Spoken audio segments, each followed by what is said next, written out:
Welcome to the Awakened Goddess Show, your source for inspiration, wisdom, and personal discovery. The place to learn from a diverse mix of mentors, metaphysical experts, spiritual leaders, and best-selling authors from around the world. I'm Angela Wilkinson, attraction coach and founder of The Goddess Next Door. Join me as I explore the minds of my masterful guests while they share powerful insights and easy-to-use tools you can start using right away. Now, let's tap into the energy of the Awakened Goddess and be enlightened by today's guest. Hey everyone, I'm your host, Angela Wilkinson, and welcome to this episode of the Awakened Goddess Show. How do we as modern women truly awaken the goddess within and live juicy, thriving lives? When we enter into a deep and holy communion with our own spirit and body and recognize that we are the very goddess herself, everything changes. We become empowered to speak our truth. We become more bold in the claiming of what is right for us and in saying a conscious no to what isn't. We recognize the beauty, magic, and love that is all around us, offering itself to us. We claim our worth and value ourselves deeply. We fall madly in love with our bodies and all the wonders they hold. We allow pleasure, playfulness, and joy to guide our lives. We see the divine in our sisters, our mothers, and our daughters, and help them know this truth for themselves. This is the greatest gift we can give to the world in these times, for as we awaken this truth of our holy nature, we bring the essence of the sacred feminine into a more visible and palpable place in the world. We help restore her importance and value as a whole to all of society and bring more compassion, grace, beauty, pleasure, community, connectedness, play, wildness, intuition, flow, natural rhythm, embodiment, sensuality, and love for the benefit of all. Today, I'm talking with Renee Jeffus, and we're going to explore all of these concepts. But before I talk with Renee today, I'm super excited to share that Spark Society is now officially open. Spark Society is the place to be to ignite your own brilliance and let it shine. Join today and you'll get immediate access to a collection of exclusive gifts from Awakened Goddess Show guests, plus a private community to connect with other awakened goddesses to share insights and ideas. Visit bit.ly, that's bit.ly/Spark Society for more information and to join today. See you in the society. Welcome, Renee, to the Awakened Goddess Show. I am super excited to have you join me today for one of my awesome birthday special episodes because, we met several years ago and our lives, our paths have kind of crossed over the years. And and just in those moments, I could sense you and your soul and how you express yourself. And you are like the total embodiment of the goddess. Aw, thank you, love. It's been quite the journey of discovery for sure. Yes. And so I am so thrilled to talk with you today about your journey into awakening the living goddess within and how you've done that, because I know you have an amazing story to tell. Mm-hmm. So let's start with that. You had a long and difficult journey with modeling when you were younger. So can you share a little bit about that and how that brought you to this path of the living goddess? Sure, I would be happy to. It's, I think aspects of it is kind of the American girl story, right? We grow up with so much bombardment of media and ideas of what gives us worth and value as young women. And I remember growing up and just being so obsessed with actresses and models and musicians. And I wanted to be, one of them. And acting intimidated me way too much. And as much as I love to sing, it's not really one of my primary gifts to share in the world. And so, I by the time I was in fifth grade, I wrote an autobiography. And the last part of it, the last chapter of it was, what did we want for our future? And I wrote in it that I wanted to be a famous model, marry a rock star, be super wealthy, live by the ocean in California, like total American dream, right? Yeah. And so just a few later, I actually went on to start manifesting a lot of that, which is powerful to think about. Sometimes I'm like, wow, like here I was, this little country bumpkin in Nebraska, right? And, had these dreams. And I made my first trip to New York City when I was 14 years old. Wow. So, and how I actually even got into modeling was kind of interesting because my sister really wanted to go to modeling school. There was a modeling school in Omaha, and I was like the 12-year-old tomboy, chubby little girl that was cute. It was certainly cute, but not, what you think of as model material. And I begged my parents to be allowed to go too. And my parents were like, okay, well, you can go, but it's, it's really just for your development. And there was no thought that I would go anywhere with it, right? Mm-hmm. Let alone do as well as I did. So I went to modeling school with my sister and had a year of that where, my whole life just became consumed with this goal of becoming that ideal woman, right? That idea of what, a desired woman, a woman with power, a woman with, what we see as young girls as something that we want to attain. And so I spent all of my teens and my early 20s really in that business fully. In fact, by the time I was 15, I was doing really well. In New York City, I signed with CoverGirl Cosmetics when I was 15. I was actually the youngest girl to ever sign with them. I signed a 5-year contract and was really being groomed to be like, the next Christy Brinkley. And that, of course, was so exciting and, this coveted, cosmetic campaign position. And the first few years were fun and good. And my mom was there really protecting me a lot, but kind of the shadow stuff of the business came in very early on. I mean, when I even started at modeling school, I started really dieting severely because I had been this chubby little tomboy, right? Mm-hmm. Yeah. And so, when I was 12, I dropped all this weight. I grew a couple of inches, and all of a sudden I was more model material, although I still wasn't really ever as thin enough or tall enough as what they're looking for. So the body image stuff, just started bombarding me right away. And I can tell you that over, just a few years that really began to destroy the innocence and the love and the joy of being a woman in my body. I just, became at war with myself, going to all these severe dieting systems, working out like crazy. I eventually got into drugs and alcohol because of my depression, because of the intense inner turmoil I was in, the sense of feeling so lost while also trying to uphold this image of, woman Perfection, in America, yeah. right? The glamorous, meanwhile, my soul was, dying in that business. And our teen years, if you think about it, our teen years for young women is really where our identity as a woman really takes shape and forms. And here I was just, immersed in this business where your value is all about what you look like, how tall you are, how thin you are, what kind of work you're getting, how sexy you are. I mean, I was like 14, 15 years old having photographers like telling me to make love to them in the camera. And I'm like, I'm like a kid, You're like, what does that mean? It's an interesting industry. And certainly, there's been this interesting process for me because I eventually left the business. I read The Beauty Myth by Naomi Wolf. And that was a big turning point for me. I was really struggling around 1920. When I was 19 or 20, not the year 1920. I was like, whoa, we just went to another past life. The 20s were great, but I wasn't there.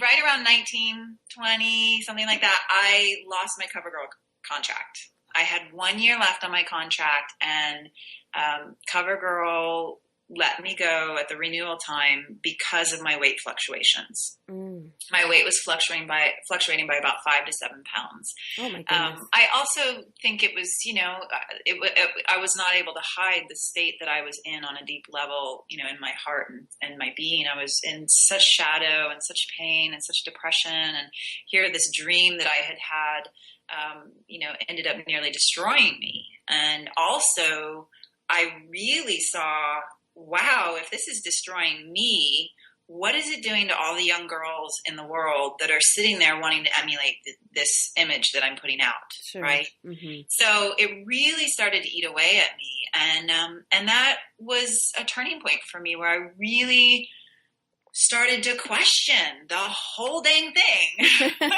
Like what? I didn't sign up for this. This whole obsession with, the objectification of women to sell things. So it really was this massive turning point for me where I started to really question what is it to really be a woman, Mm-hmm. right? Because I had been, just like everybody else in modern society, I had been inundated with the images and the ideas of where a woman's worth lies and what we're supposed to try and attain. And so much of it, especially nowadays, I mean, when I was modeling, there wasn't all this Photoshop, but nowadays it's so false. Yeah. It's so false. So it just propelled me on what has become, the mission of my life, which is, embodying the true living goddess and all of the spectrum of what it means to be a woman, not just being a sex kitten, not just being, teenage beauty, that kind of thing. Mm-hmm. And it's been incredible. And then that's my service to other women as well is, how do we as women really shift this paradigm and remove all of this conditioning around what it means to be a woman and find the truest expression of our femininity, of our sexuality, of our embodiment of being the goddess divine, the goddess alive. That's who we are. Yeah. So how would you describe what the living goddess looks like? How is she expressed? Sure. Well, as far as looks like, she looks like every single woman on this planet.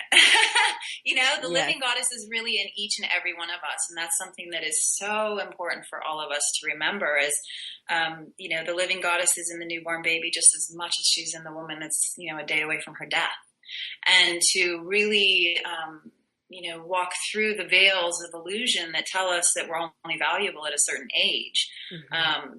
The living goddess, the essence of a woman who's really in touch with the living goddess is a woman who is continually doing her work to walk through those veils of illusion, to see the truth of who we are, to really taste, breathe, touch, express the divine through our bodies, through our work in the world, through our divine service as mothers. The first guru of every being on this planet is a mother, right? So that's the essence of the living goddess is a woman who is determined and committed and surrendered to fully coming alive and to be a channel for that love, that grace, that power, that ferocity, that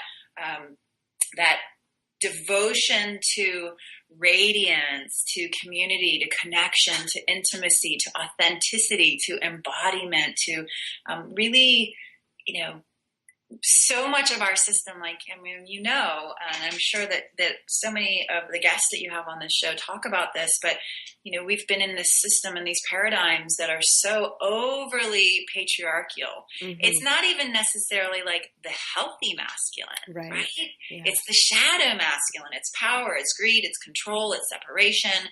It's all of these things that have, kind of brought us to this place, literally, in a pretty potent place of, the earth being on the brink of disaster. And what I believe is the most deeply revolutionary thing that we women can do is to come fully alive in the feminine, in the offering of that living divine goddess, to balance it all out, to heal it, to bring beauty and joy and pleasure back into life, to bring softness, to bring receptivity, to bring playfulness and wildness and primal nature, right? All of these things that have been tamed and controlled and banished and, undervalued, all of these aspects of the feminine have really been kind of cast aside. And it's our job, and it's a really fun job, but it's our job as women, modern day women. I am a huge believer in what the Dalai Lama says, where he says the world will be saved by the Western woman. And I really believe that is like part of my mission,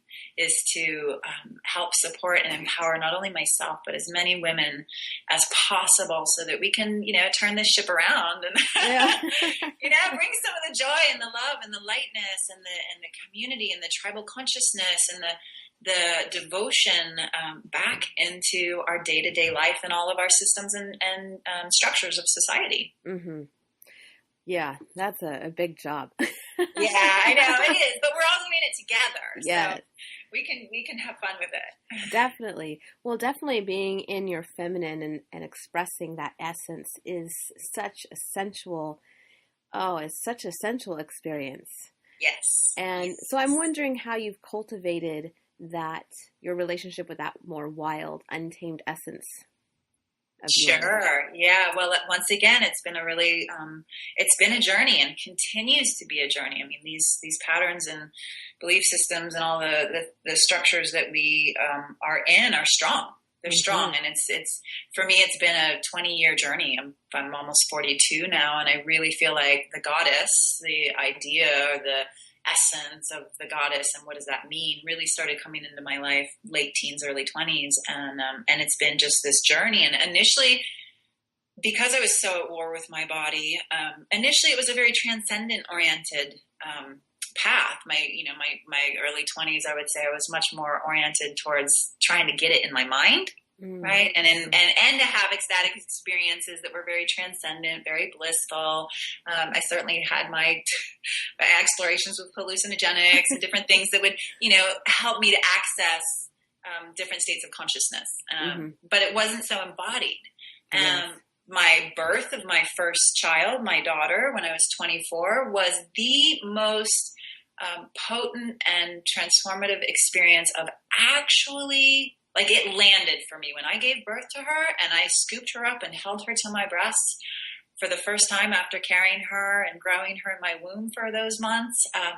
That moment was the most ecstatic acknowledgement of myself as the goddess, as creator, as a woman that has the ability to create miracles. Literally, women are creating miracles when we are creating life. It's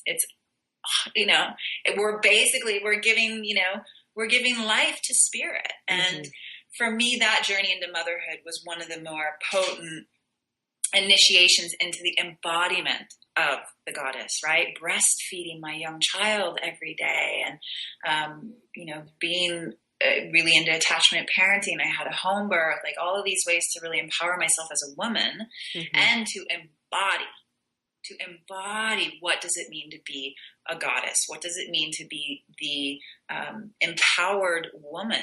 Yeah. And so motherhood has played a huge part in that and continues to. I have 3 children now. To, just continue to explore how does that ground us, anchor us, really help us to remember to fully be present to those simple things like the smile and the laughter of your children, or to go play in the grass barefoot with them. So my children have been a big, big part of my embodiment. Some of the other primary pieces for me have been dance. So hardcore 5 rhythms lover. Like, I just love 5 rhythms. I love ecstatic dance. I'm an ecstatic dance facilitator, so I lead freeform community dance rituals. And then also tantric dance. So tantric dance is a practice that I started studying with my teacher here in Ashland, Oregon. I started studying that 14 years ago when I was pregnant with my second child. And that practice and that pregnancy, so during that pregnancy, I was going to tantric dance my whole pregnancy, had my last class with my teacher the night before I gave birth, literally tantric dance my whole pregnancy and in my labor. right? And in my labor. And not only did that help me have a phenomenal, healthy, amazing pregnancy and birth. I mean, my birth with Bodhi, that middle child, was completely ecstatic, no pain registering. I was in the most incredible meditative state with my child and my body, and I was so tapped into the primal force of woman, of living goddess, and gave birth in total ecstasy. Wow. So it is possible, ladies. It's absolutely possible. It's an incredible experience. You can do it. But so the dance practice with tantric dance, what that really did was having those about 7-8 months of that practice where I was really devoted to it, really brought me down and in. Down and in. So the path of the living goddess is down and in. Okay. So much of our spirituality, so much of religion is up and out, right? Transcendent oriented spirituality. Sure. So the living goddess is about down and in. It's about inviting spirit to fully land in our holy body temples, in our pleasure, in our lives, right? Really, really honoring and meeting life as the play of the divine. And we're just here to enjoy it, to love it, to co-create with it in the body. Yeah. In the body. Yeah, like you said. It's not about like suffering in this body until we die and go to heaven. This is heaven here. Yeah. You talk about the body is a holy temple. Yes. And expressing that through it. Yeah, that's beautiful. Yes. And the tantric dance practice really landed that for me. It really landed that for me, that my body is holy. I had been in such a state of war with my body. And even in my 20s, after I had birthed my daughter, and I was still having all kinds of health issues and a lot of suffering in my body, a lot of just really like living from, heart chakra up, basically. Sure. Yeah. And the tantric dance practice and diving into ancient tantra. And I also got really, I became so fascinated with intimacy and sacred sexuality at that point, even though my middle child, I birthed out of relationship. I've raised him completely on my own, with very little involvement with his father. And I was actually celibate for my pregnancy and the first 3 years of his life.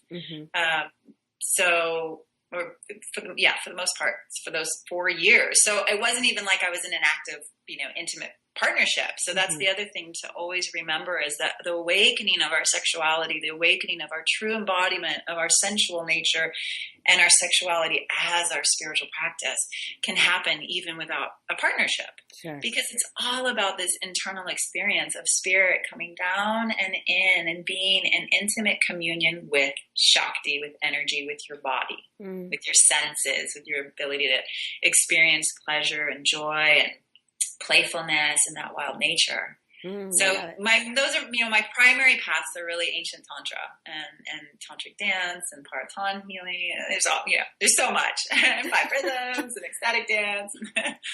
So what is the difference between ecstatic dance and tantric dance? Well, so ecstatic dance is kind of a broad spectrum name given to a lot of the different free form dance movement practices. So there's actually a brand called ecstatic dance, and I believe it either started on the Big Island or San Francisco. I'm not sure. Not San Francisco, Oakland, I think. So you'll see the actual brand of ecstatic dance, but then there's like the broader, you'll hear that term a lot, and basically it's just free form explorative dance. So like here in our community in Ashland, we are huge community when it comes to dance. Yeah. We have 7 dances a week. Oh, wow. You can choose from to go and dance. And they're influenced by different, some of them are more trancey, DJ type dances. Some of them are more 5 rhythms oriented. Some of them are more along the lines of the true ecstatic dance. Some of them are more ritual.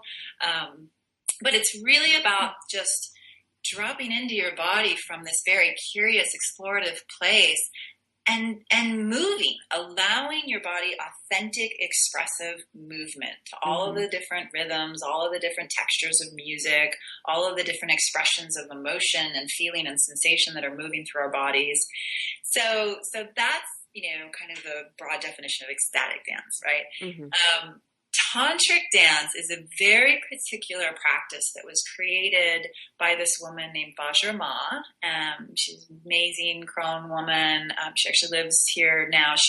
When she created it, she lived in LA, but she lives up north of Grants Pass here in Oregon. She's a mama of Tantric dance. Nice. And it's kind of a fusion of ancient Tantra principles, goddess awareness, goddess embodiment, and then continuum movement, and a couple of other practices I can't remember right now. But it's basically like this fusion of that. And then what it is, it's really this incredible womb-based meditation practice. So it's actually really slow. It's really deep and internal. It's very sensual, very snake-like. There's certain like foundational pieces to it, like receptivity, state of devotion, high sensitivity. So it's really tracking through sensory awareness, that all the different incremental movements in the body, breath, really working with the breath to bring the breath down into the womb space. And really, it's a practice about getting intimate and in touch with this holy grail, right? The holy grail of the womb space of woman. Our pelvic bowl, our seat of our femininity. This is where the feminine power really lies. And this is also where women tend to hold so much pain, so much trauma, so much lineage stuff, right? Around rape and abuse and mistreatment and the kind of diminishment of women's power in the last few thousand years. So we carry that in our wombs, and it's about really getting in there on this intimate, loving, curious place and healing all of that, facing all of that, being with all of that, releasing all of that, transmuting it, right? Transmuting that suffering, I don't know if there's a modern person alive that has not had some kind of trauma, right? They're just, it's just whatever the reason for this fire of initiation, this Kali Yuga that we've been in, right? As we are evolving in the human consciousness, one of the themes of it has been immense suffering. And so we're transmuting all of that. So we do that as women by going in with love, with compassion, with forgiveness for ourselves, for everyone, for anything that happened, and really transmute that in the power of the womb space. So tantric dance is it's not the best name for it, actually, I think, because people just don't know what it is. They're like, oh, is it something like belly dance? Or is it, they think of it very as a particular dance form. It's not. There are systems and structures and foundational pieces to it. But from there, it is, for me, it has been one of the most potent and powerful paths of self-inquiry and that process of coming down and in. Right? Coming down and in and getting so intimate and so loving and so at one with my body so that it's no longer this separate thing. Right. Right? Yeah. Well, and so that's kind of a little bit of what tantric dance is. I know. It's something that you need to experience before you can really understand it, I think. It's definitely an experiential practice. It's something that I'm working on the ways to bring it to my long distance clients, because a lot of the women that I work with don't live locally, right? So, we're working on ways to be able to transmit what that's about, and the best way, of course, to experience something like this practice is really in person. Yeah. Because it's so experiential, and we do it in small groups of women, so that there's also this, building of the sacred container with the sisterhood and holding witness for each other as women as we heal and as we do the deep, deep shadow work and as we do the deep, deep work of really, truly falling in love with ourselves. And to hold that space for each other as women, like that's, Yeah. Oh my gosh. So, okay, so this is such a contrast to the masculine. And the masculine, this is what we've, over the last, I don't know how many years, have really, that's kind of what's been rewarded to kind of... What's been valued, the dominant force of, just to express yourself more that way, especially as an entrepreneur. Right. And so I'm wondering, I think a lot of us strong-minded women have kind of shifted and kind of slipped into that illusion that that's the way to go. Right. So I'm wondering, this whole idea of surrender and vulnerability to a strong woman can be like very scary. Right. So Absolutely. I'd like you to talk about the power of moving more to the feminine. Sure. Absolutely. And maybe in even how it, in business, right. or how we express ourselves in our careers. Yeah, well, you're speaking to something that is so important. I feel like we've had these waves of feminism, right? And all of them have been absolutely essential in the evolution of women's power and the evolution of women's equality in the world. And, here we are at a time, at least in the West, where, it's still not, there's still a long ways to go, I think, before there's really true equality in the workforce and other ways. But so, one of the ways that we've gained that closer equality is by becoming more masculine, right? By becoming more man-like. And a lot of it, I really want to emphasize this too, is that a lot of what is valued in our systems and structures and the paradigms of corporate world and this and that, once again, it's actually not even the healthy masculine. Okay. Because, it's so important for us women to actually cultivate a lot of the healthy masculine attributes, because that, is how we hold ourselves. It's how we can, hold witness and vision and different pieces of creating structure in our lives and that kind of thing. Right. But so much of our structures and systems in society are more of the unhealthy masculine. So it's damaging to both men and women. Sure.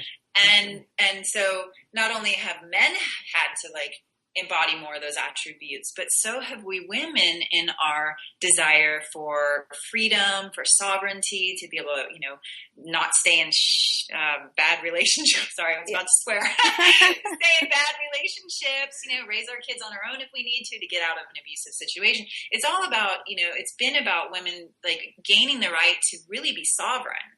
But what we're at now is this new wave of feminism that is so beautiful and so necessary, because it's not sustainable for us as women to continue living our lives in this hypermasculine mode. Right. Okay. We have adrenal burnout like crazy, chronic fatigue, depression, anxiety, addictions and alcoholism, trying to manage the stresses of our lives.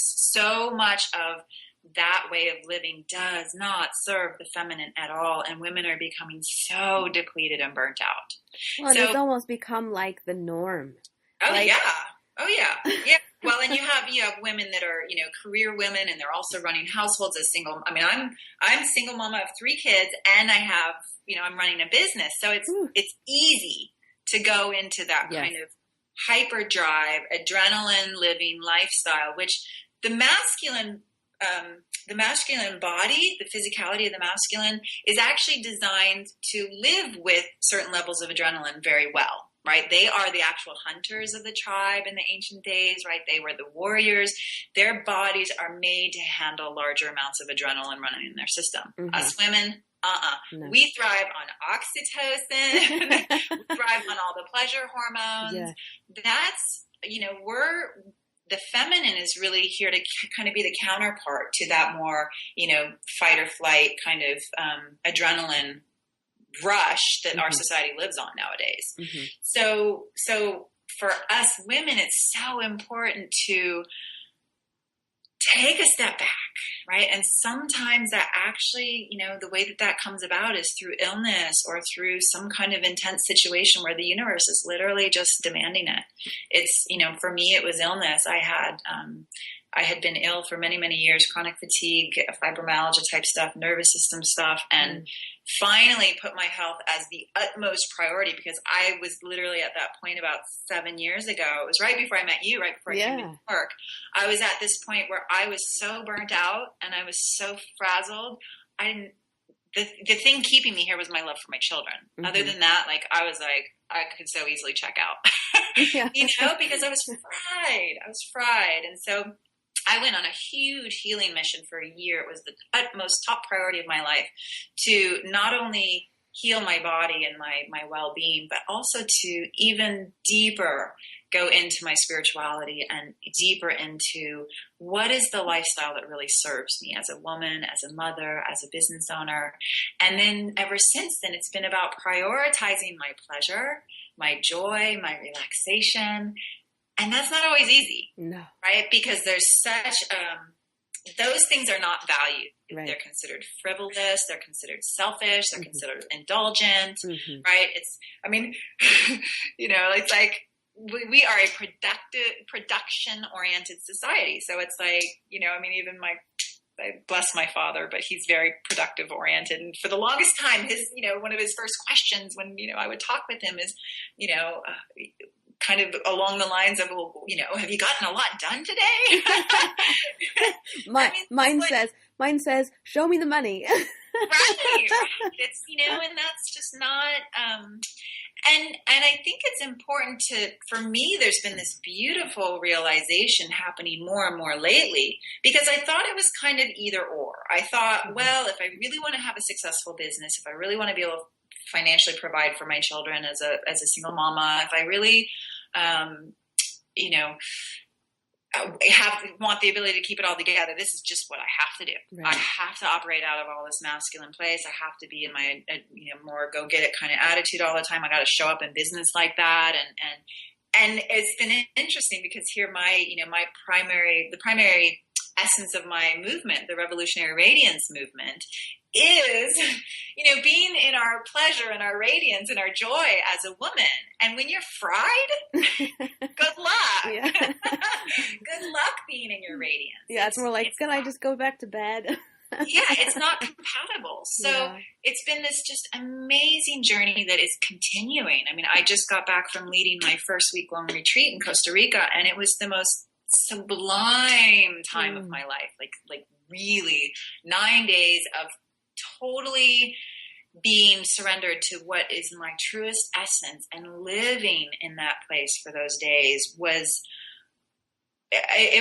absolutely catalyzing. I mean, the 2 months, 6 weeks, whatever it's been since I've been back home, my entire life is shaking up and catalyzing. My entire way of orienting myself. It's like I actually tasted and had this deep, sustained experience of what it's really like to live as me, as the radiant woman, as the living goddess, as the relaxed, softened, opened in nature, in wildness with my sisters swimming naked in waterfalls. I really got to experience that sustained for a period of time.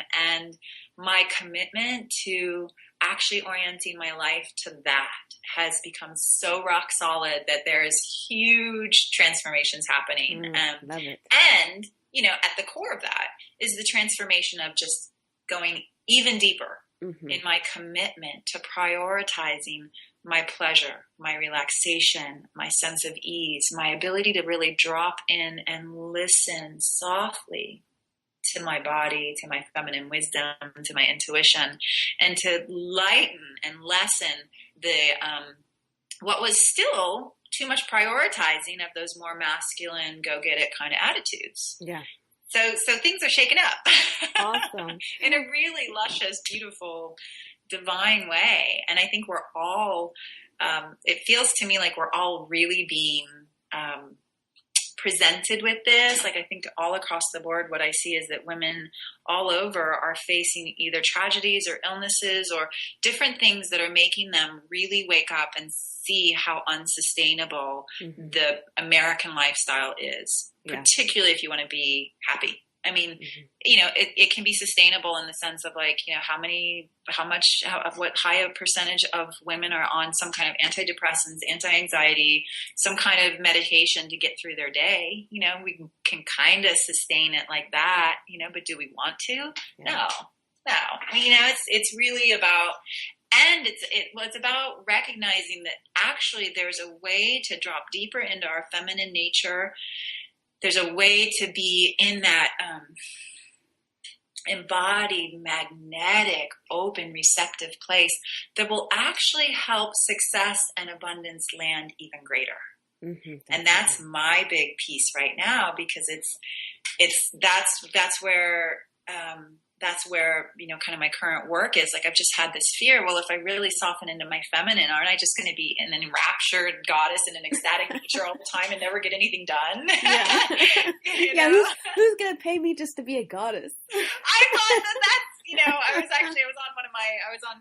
I was leading my program the other day, live streaming my program. And I just say whatever's coming up. And I said, if I could only find the way to make a living being completely in my ecstatic bliss nature and particularly lovemaking without being, a prostitute or a porn star. Yeah. If I could really be in my sensual embodied bliss and this is my inquiry, right? Mm-hmm. This is my inquiry right now is how do I commit even deeper to living my life in my bliss, in my joy, in my sensuality, in my body temple, and in my radiance and my pleasure as the feminine. How do I do that while cultivating the greatest trust that is actually the pathway to my greatest success? Mm-hmm. And I think that's what we're all, really inquiring about and coming together to explore. It is. When I had my carpal tunnel surgery, I basically could not work for 2 weeks. And what I realized is all of the busy work that I had been doing up to that point and all of the non-busy work I was doing while I couldn't use my hands, I had the exact same result. So nothing really, dramatic changed. Being in that, just in the being rather than the doing. Right. And more that state is being valued. You know what I mean? The valuing of more of that, just being in a state of vibration, of love, of compassion, of empowerment, of joy and pleasure and grace. That really is actually, you think of Amma, mm-hmm. She is this living saint that hugs people. Yes. Millions and millions of people. People travel all over the world to have a split second with her because she is in that state of incredible transmission of the living goddess. Mm-hmm. And look how hungry people are for that. Yeah. Look how hungry people are for that. It's more and more, I think us women are going to find the ways to really, monetize in a sacred way, mm-hmm. right? Monetize in a sacred way what our true holy gifts are, what our offerings to the world from our most authentic expression are. We're going to have the guidance. We're going to soften into this receptivity and find the ways through, more of an intuitive, receptive, the light bulb's going to go off of, this is how I could monetize my gifts while offering my sacred service to the world mm-hmm. so that I can feed my children. Of course we need to do all of that. We definitely, we live in a society where we need to have money. We live in a society where, you have to pay to live somewhere. You pay for food. So of course we have to operate within those systems and structures while they're still here. More and more, there's also other options happening. Of course, there's community living happening. There's people creating, eco-villages and permaculture centers and places to live more off the land. There's barter systems and trade systems. And, we're still very much in the economy of, money. Mm-hmm. And so it's, once again, money is one of my dearest teachers and sisters, amazing healer woman, Jody England. I love how she looks at money. She talks about it as it's just an exchange. It's just an exchange with the universe. So if we're having challenges with money, how am I not allowing myself to be supported? How am I not allowing myself to fully receive and let land the infinite abundance around here? Right. Yeah. So we're doing it. Women are, we're getting it figured out on a deeper soul body wisdom way, while we're in this. We're in such a massive transformation time right now. It's so potent. Yes. So exciting. So exciting. So I would like you to talk a little bit more about surrender and receiving, because I think that those are really difficult for a lot of women right now. Yeah. And it's so being able to really surrender, like the deepest desire and nature of the feminine heart is to be able to actually completely surrender and receive love. Now that love might be coming in, through the channel of a living goddess beloved, or God or goddess beloved. It might be coming through the ability to receive the transmission of love through the smile of your child. It might be through the transmission of actual money coming in. It may be through, the divine rapture of God, right? So many of the mystics, the women, they were in a state of supreme rapture with their love affair with God, with consciousness, with Shiva, it doesn't matter what you name it, great spirit, just love, right? So what's happened with us women in modern day is that because we have had to survive and struggle and kind of put our pants on, right? Mm-hmm. Put your big boy pants on, right? We have forgotten, to a degree, it's still completely in us, and it's just a matter of accessing and remembering these places. So what I teach, what I share is, all I do is I help create these containers for women to actually remember their own truth. And our own truth as the feminine is that we are served the most when we can actually open and surrender and receive love. Mm-hmm. That's part of the core of why we are here, is to receive it, absorb it, and then it becomes like this living radiance, right? This living emanation and the creative force of manifestation. Yes. So being able to surrender and receive is actually an absolutely integral part of being able to manifest in the world. Yeah. If we can't receive the support we desire and need, if we can't receive the love, the nourishment, all of those things, then we don't have our feminine power to then manifest and go out and like really make some revolutionary changes in this world. Mm-hmm. So there's, so many pieces to being able to access that state of receptivity and being able to access that state of surrender. A big piece of it, of course, is doing our shadow work. Shadow work is so important.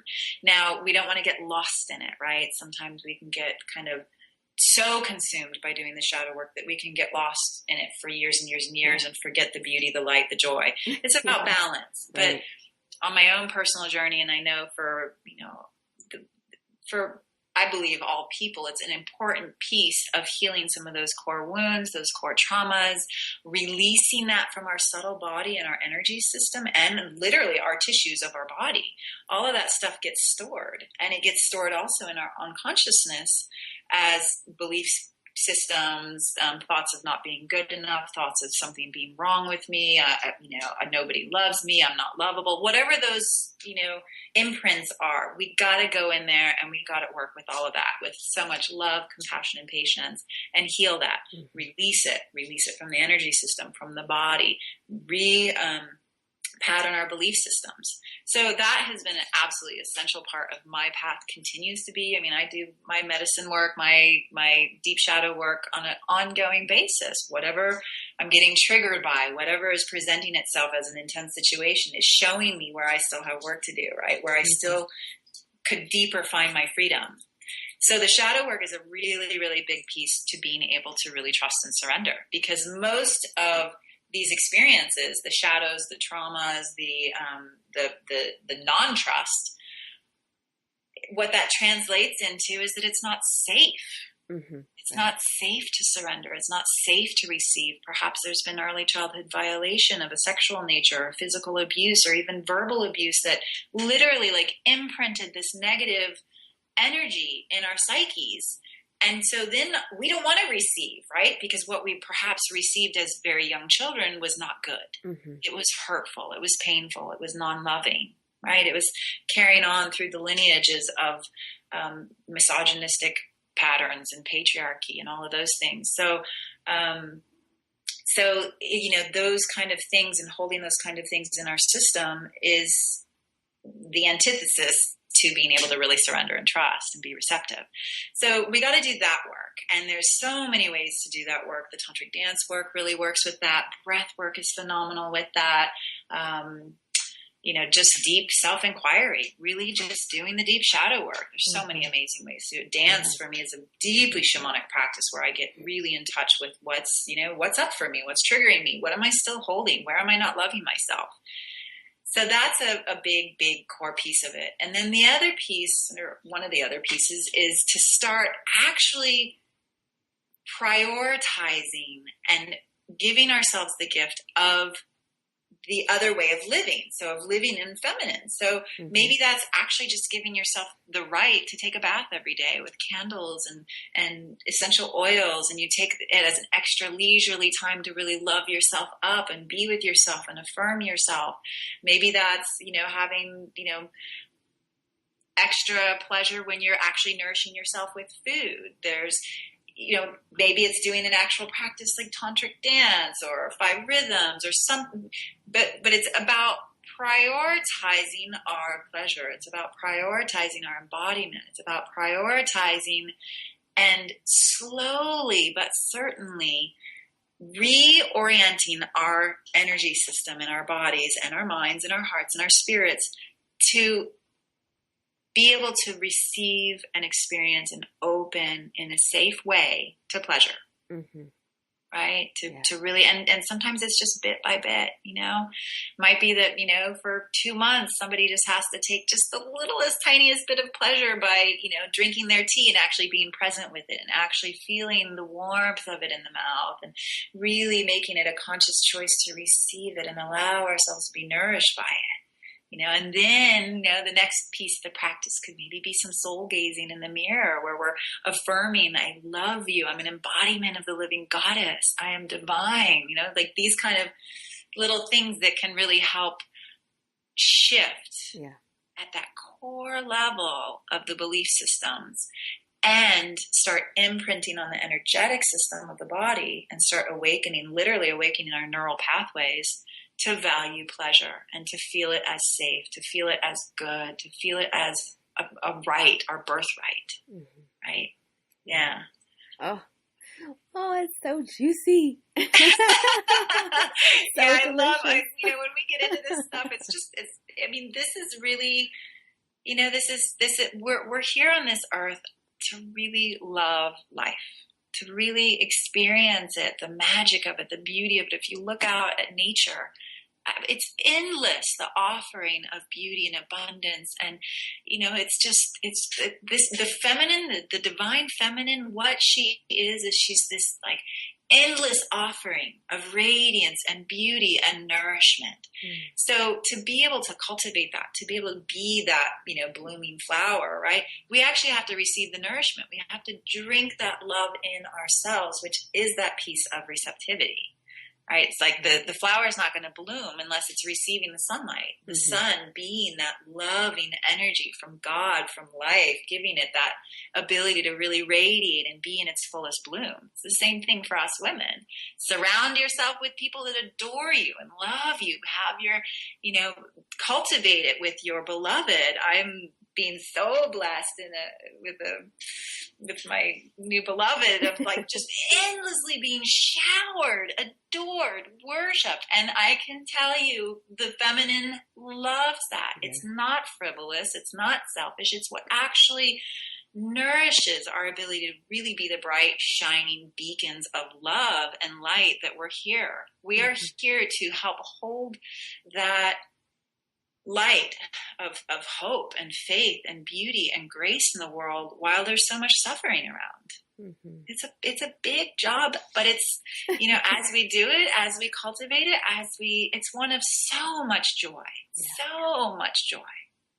Yeah. I think it's only scary until you take that first little step and then you feel and you taste just how pleasurable it is. And then it's like, oh. Yeah. And then it's like, of course I'm going to cultivate this. I'm going to cultivate this every day. I'm going to devote myself to my joy, to my nourishment, to my happiness, because I know that's my greatest service in the world. Yeah. There's nothing more beautiful and brilliant and empowering and inspiring than a woman who's really at home in herself, really in love with herself, and really in this place of just showering that radiance and love into the world. Yeah. That is transformation.